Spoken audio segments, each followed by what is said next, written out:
వీళ్ళు ఓకే దేనికైనా పాటుపడతారు. డెఫినెట్ గా పోలీసు డిపార్ట్మెంట్ అంటే ఏం చేయాలంటారు? చిన్న చిన్న మొక్కగా ఉన్నప్పుడే తుంచేయాలంటే లీగల్ సిస్టమ్ లో లొసుకులు ఉంటాయి.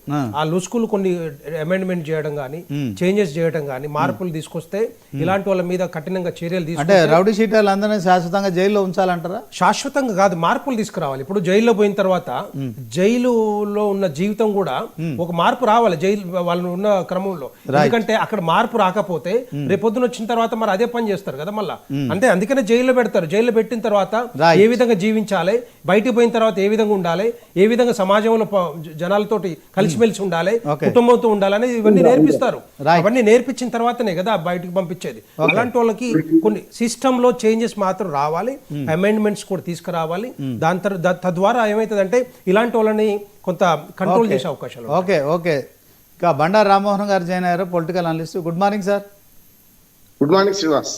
ఎట్లా చూస్తారు సార్ నిజామాబాద్ ఘటన? రియాజు ఎన్కౌంటర్ కావచ్చు, ఆ తర్వాత ప్రమోద్ను చంపడం కావచ్చు. సో పోలీసులు తీసుకున్న ఈ అగ్రెసివ్ యాక్షన్, మరి ఎన్కౌంటర్ ఆర్ఐ ఏదైతే కానిస్టేబుల్ దగ్గర నుంచి, ఏఆర్ కానిస్టేబుల్ దగ్గర నుంచి గన్ లాక్కునే క్రమంలో మరి ఆర్ఐ కాల్చి చంపడం అంటే ఎన్కౌంటర్ చేయడం, ఎట్లా చూస్తాం? దీనిపైన కొత్త పోలీస్ బాసు తనకంటూ మరి పోలీసులో ఒక ఆత్మస్థైర్యం కలిగించబోతున్నారు. ఈరోజు పోలీసు అమరవీరుల దినోత్సవం. సో దాంట్లో మరి పోలీసుల్లో నైతిక స్థైర్యం పెంచడానికి మరి చేసిన చర్యగా చూడొచ్చా? దీన్ని ఎట్లా మీరేం చెప్తారు? ఈ రెండు వేరువేరుగా చూడాలి శ్రీనివాస్ గారు. మీకు శ్రీనివాస్ గారు, మీకు అట్లాగే వెంకటరెడ్డి గారికి, ఇతర మిత్రులకు నమస్కారం. ఇవాళ మీరు అన్నట్టు పోలీసు సంస్కరణ, మన అమరవీరుల సంస్కరణ దినోత్సవం, వాళ్ళందరికీ కూడా మనం శుభాకాంక్షలు తెలియాలి, నివాళి అర్పించాలి. చనిపోయిన పోలీసులకు నివాళి అర్పించాలి. విధి నిర్వహణలో సేవాభావంతో పనిచేస్తున్న అందరికి కూడా మనం ఖచ్చితంగా వాళ్లకు అభినందనలు తెలియజేయాలి. ఈ నేను రియాజ్ కాబట్టి వేరుగా చూద్దాం. వాళ్ళ పోలీసులు చాలా కఠినమైన పరిస్థితుల్లో డ్యూటీలు చేస్తున్నారు. చూస్తున్నాం కదా, ప్రమోద్ మరణమే ఒక మంచి ఉదాహరణ. నిన్న కాక మొన్న 3 రోజుల క్రితం కదా. ఇది చాలా మంది నిజామాబాద్ పౌరులతో మాట్లాడితే రియాజ్ ఎన్కౌంటర్ మంచిదే సార్, నరకాసుర వధ జరిగింది అని కూడా మాట్లాడిన వాళ్ళు ఉన్నారు. నేను కొంచెం నా ఉద్దేశం ఏంటంటే, పౌరుల హక్కులు ఉంటాయి, వాడికి ఉంటాయి, మనకు ఉంటాయి, ఇద్దరికి ఉంటాయి. ప్రమోద్ హత్యకు పతిగా అంటే ఎన్కౌంటర్ జరిగిన ప్రతిసారి కూడా పోలీసులు కొన్ని ఆరోపణలు ఎదుర్కొంటుంటారు, సహజంగా. దీనికి కారణం ఏంటంటే, ఇప్పుడు న్యాయ వ్యవస్థ, అడ్వకేట్ చెప్తున్నా, మా మీదే వేసుకుంటున్నారు. న్యాయ వ్యవస్థ సంపూర్ణంగా విఫలమైంది, ఈ మట్టం సంపూర్ణంగా విఫలమైంది కనుకనే ఇవాళ ఇట్లాంటివన్నీ జరగాల్సిన అవసరం వస్తుంది. ఇప్పుడు యాసిడ్ దాడి కాగానే వాడిని చంపేయాలనే ప్రజల నుంచి డిమాండ్ ఎందుకు వస్తుంది? ఇన్స్టాంట్ కాఫీ లాగా సత్వర న్యాయం జరగాలని కోరుకుంటున్నాం కదా. అది జరగడం లేదు. ఏళ్ళు పోళ్ళు పట్టిన కేసులు దిగకపోవడం, కోర్టుల్లో న్యాయం జరగకపోవడం, దాంతో ప్రజలలో ఏమైందంటే, విమర్శ ఏమైందంటే, ఏదైనా కానీ మనం చంపేస్తే అయిపోద్ది కదా అనే ఒక మాట వస్తుంది. ఇప్పుడు వ్యక్తి నిర్మూలన సరైంది కాదని దానికి మావోయిస్టు ఉదాహరణ చూసినాం కదా. నిన్న వరుసగా లొంగిపోతుంటుంటే ఆహ్వానిస్తున్న మనం ఏమన్నాం?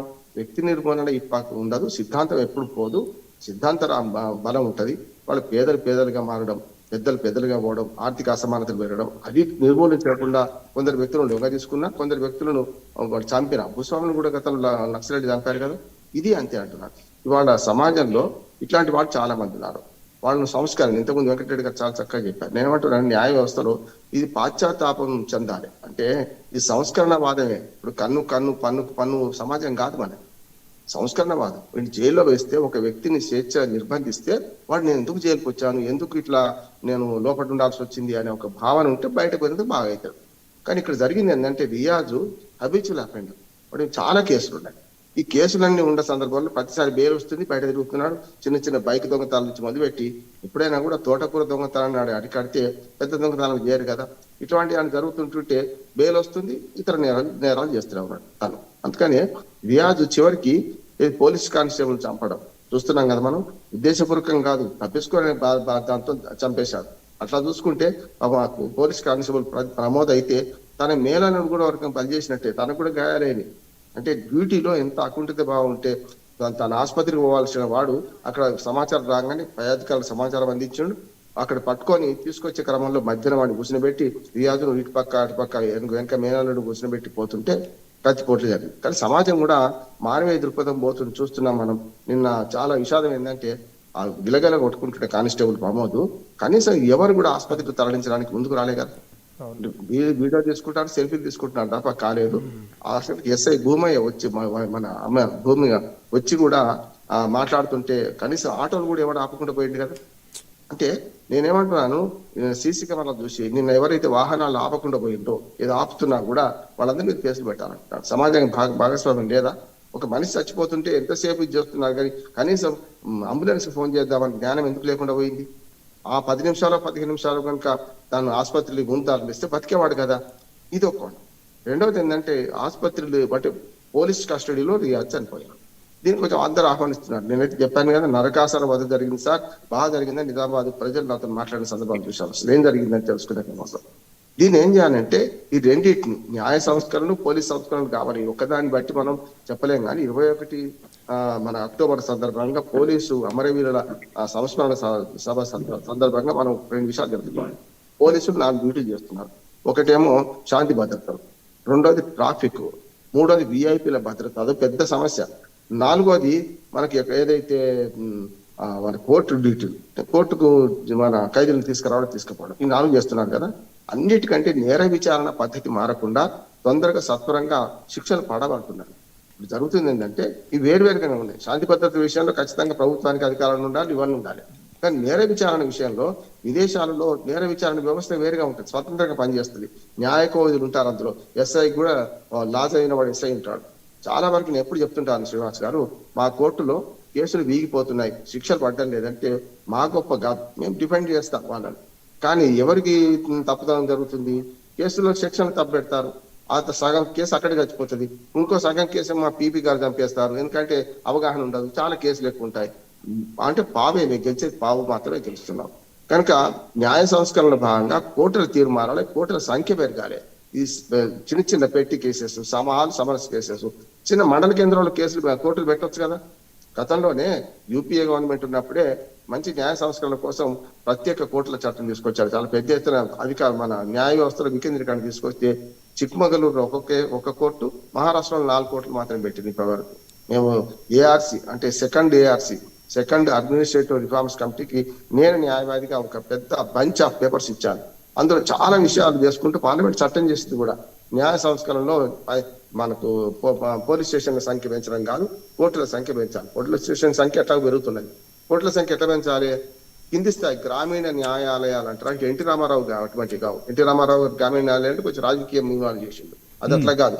ఇప్పుడు మన దగ్గర మండల వ్యవస్థ వచ్చింది, ప్రతి మండలం ఒక కోర్టు ఉంది అనుకోండి, ఆల్ సమన్స్ కేసులు, చిన్న చిన్న కేసులు అన్ని కూడా 3 నెలల్లో పరిష్కారం అవుతాయి.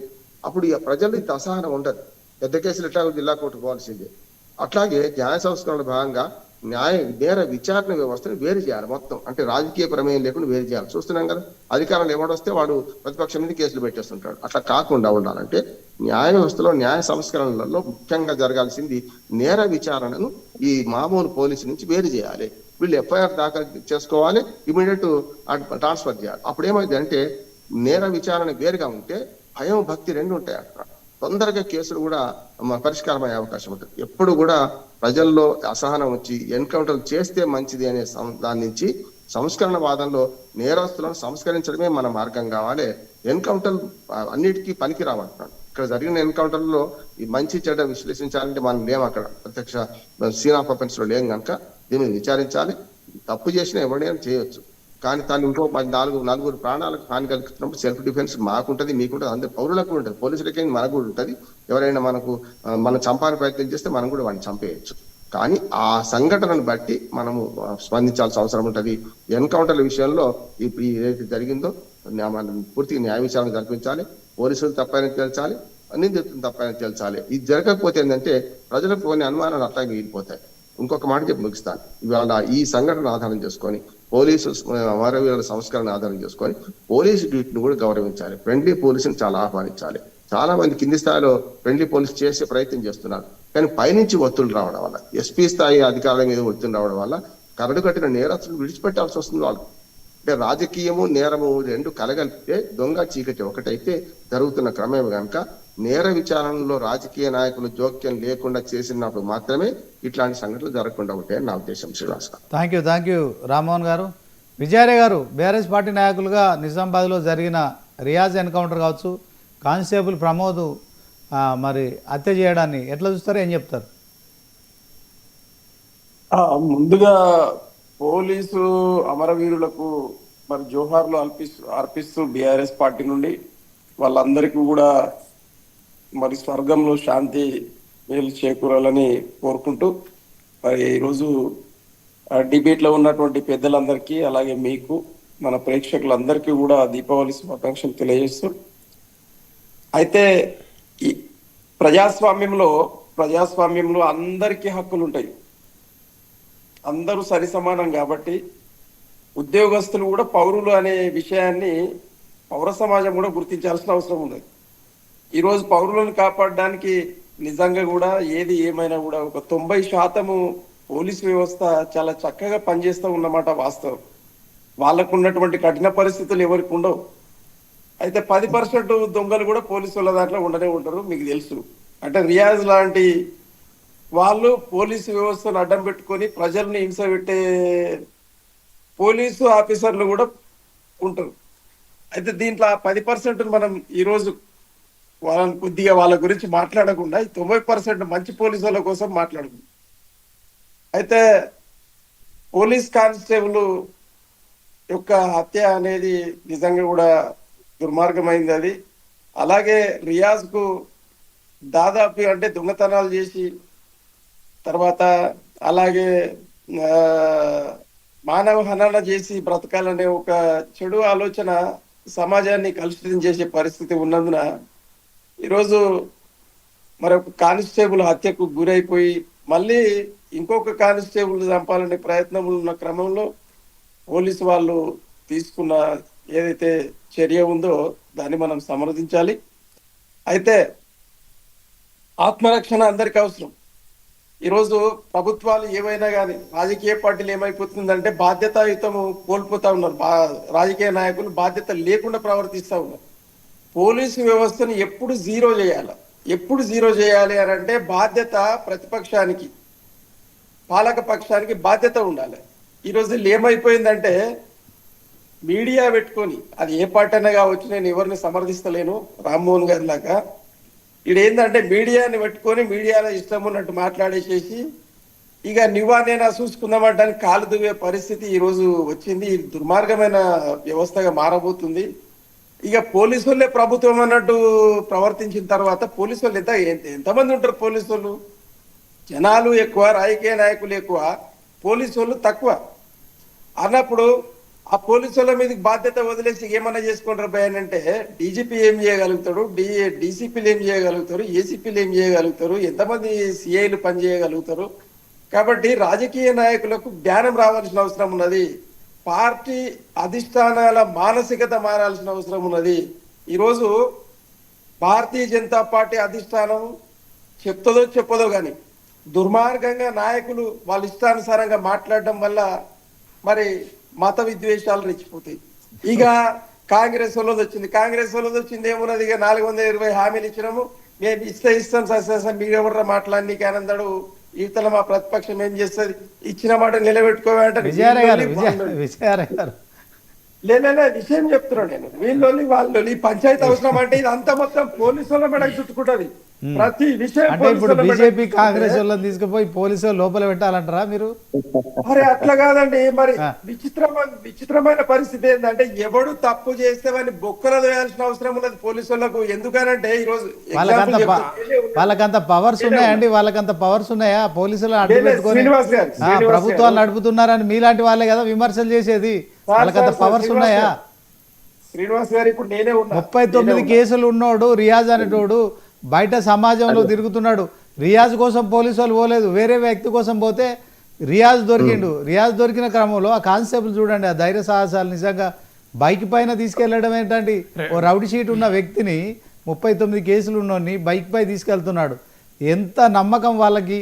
మరి అతని దగ్గర ఒక కత్తి ఉన్నదని కూడా అతను మరి చెక్ చేసుకోకుండా సిసిఎస్కు తీసుకెళ్లే క్రమంలో ఆ మధ్యలో కూర్చున్న వ్యక్తి నిజంగా వాడిని తీసుకెళ్తే మరొకసారి ఏదో ఒక బెయిల్ తీసుకొని బయటకు వస్తాడు, స్వేచ్ఛగా బయట తిరుగుతాడు. కానీ ఆ రియాజ్ అనేటోని అనాలోచితమైన చర్యతోని ఇప్పుడు వాడు ప్రమోదం చంపడం కావచ్చు, తర్వాత వాడి ప్రాణాలు వదలడం కావచ్చు. సో మొత్తానికి ఆ పోలీసుల విషయంలో మనం అప్రిషియేట్ చేయాలి తప్ప పోలీసులకు నిజంగా అధికారాలు పూర్తి స్థాయిలో వాళ్ళు వినియోగించుకుంటే చాలామంది మీరు అన్నట్టు రాజకీయ నాయకులు రౌడీ షీట్లు ఉన్నోళ్ళు ఖచ్చితంగా వాళ్ళపైన నిఘా ఉండాలి. రౌడీ షీట్ల మీద కూడా మరి వాళ్ళకంటూ ఒక స్పెషల్ నిఘా ఉండాల్సింది. ఎందుకంటే వాళ్ళు సమాజంలో తిరుగుతూ కూడా ఇంకా నేరాలు చేస్తున్నారు. ఇది ఆందోళన కలిగించే అంశం. కొత్తగా డీజీపీగా మరి శివధర్ రెడ్డి గారు బాధ్యతలు స్వీకరించారు. ఆయన తీసుకున్న కార్యక్రమం, ఆయన చేసిన ఎన్కౌంటర్ని నిజంగానే స్వాగతిస్తున్నాం. ఆయన ట్వీట్ చేసిన దాని ప్రకారం పోలీసులకు